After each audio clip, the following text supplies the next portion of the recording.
California became a state in 1849 as a result of the gold rush. The Berryessas by then had a new problem. They had to have their land surveyed by a U.S. surveyor. This was first done in 1853.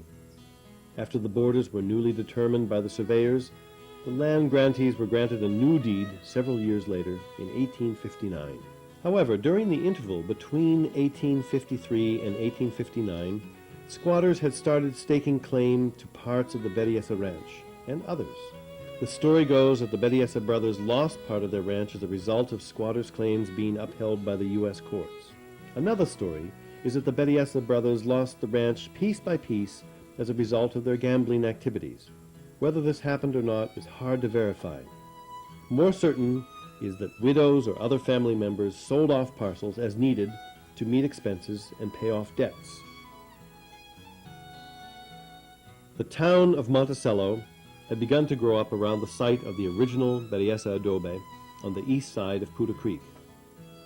And legend has it that Sisto, one of the two Berryessa brothers settling in this area, had retreated to what is now called Spanish Flat on the western side of the valley. The foundation of his house supposedly remains near the present site of the Monticello Cemetery, which was moved to the flat when the valley was flooded by the building of the Monticello Dam in the 1950s. The town grew to several streets, a post office, a hardware and general store, a hotel, and the valley boasted of having the first telephone system in California. There were several schoolhouses in the valley. This is the remains of the old schoolhouse in Cherry Valley. Monticello town became the venue for 4th of July rodeos, baseball games, and cow roasts, drawing people from miles around. There was dryland farming in the Berryessa Valley, with the production of livestock and grain. There was also a canal system developed to shunt water to where it was needed. The old Monticello Cemetery told much of the history of the area and its people. In winter, the rainy season in this part of California, the drought-tolerant plant life is replenished with water. The wild black walnut still dormant with a few old nuts from the season past. The valley oak twigs and branches drip with water, a few new green leaves in evidence. The interior live oak, on the other hand, keeps most of its leaves from past years and is one of the plants maintaining a green allure even in the winter forest landscape. The mist, passing over and through the ridges, impart a mysterious aura to the landscape. The manzanita flowers profusely in January. The beautiful Indian warrior blossoms amongst fallen manzanita petals. Unlike the evergreens toyon and manzanita, poison oak remains lifeless in appearance, the only clear color being the gray-green lichens that grow on its stem and branches.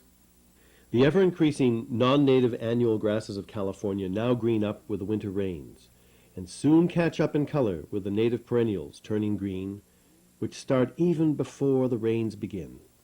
With the rains, the fallen leaves, once colorful, now darken and start to decay.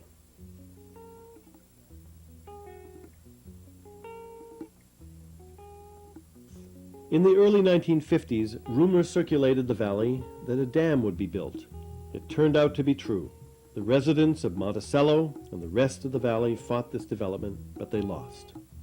The dam was completed in 1957, and millions of acre-feet of water rapidly filled in behind it. The glory hole, or the overfill, would take the excess water in heavy rainfall years. Later, a hydroelectric system was added to generate electricity. The town and the valley are now long gone, leaving the second largest human-made lake in California, Lake Berryessa, which surrounds the Quail Ridge Peninsula. The osprey now presides over this enlarged watery territory, hunting fish for its offspring, while the Cooper's hawk hunts small birds amongst the forests of Quail Ridge Reserve.